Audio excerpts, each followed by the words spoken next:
Summer is a busy time on the island of Sodor. Holidaymakers have so much to see and do. There are trips to the seaside, balloon rides in the country, and a brass band playing. One morning, Edward was in a hurry. He didn't even stop to say hello to Stepney. Thomas was pleased to see Edward. "Your smile's as broad as your smoke box." "I'm on my way to pick up the brass band," replied Edward. "The concert is tomorrow night." "Don't crack your smoke box," teased Thomas. Edward couldn't wait to hear the brass band play their wonderful music. He was so excited about meeting the brass band that he didn't notice the giant crane. It was unloading a huge ship's boiler. Suddenly, the crane swung the boiler and knocked Edward right off the track.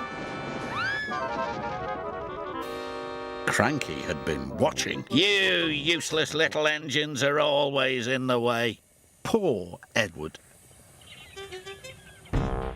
The Fat Controller came immediately.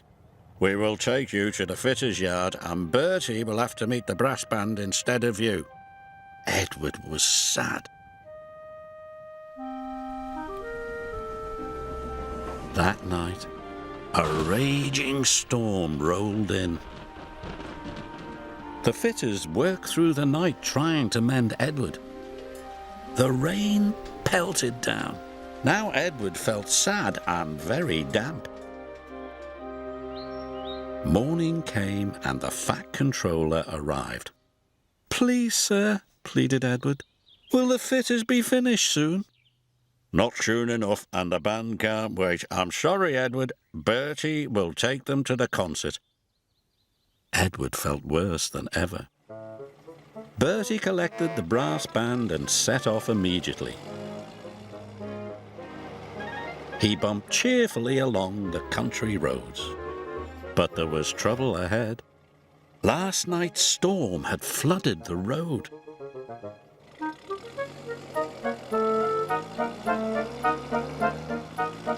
Bertie's driver decided to take a shortcut.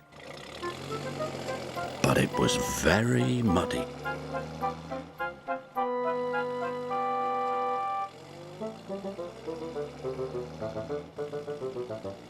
Bertie's wheels did not like the mud. They scooted, they skated, they slid, they slipped. "I'm stuck," he groaned. Bertie revved his engine, but his wheels spun round and round.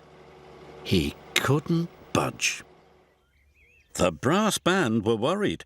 "We mustn't be late for our concert." "Tune up your tuba," cried the leader of the band. "We'll call for help." By now, Edward was mended and hooked up to his coaches. "I can hear music," said his driver. "That's not music," wheezed Edward. "That's an alarm." And they raced off to the rescue.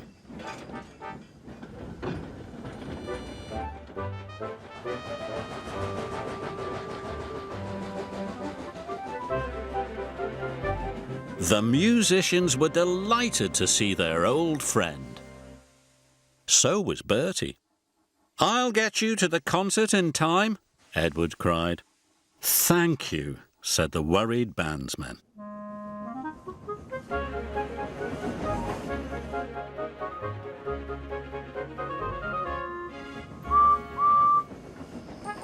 That night, the concert was a great success. Everyone loved the music, especially Edward.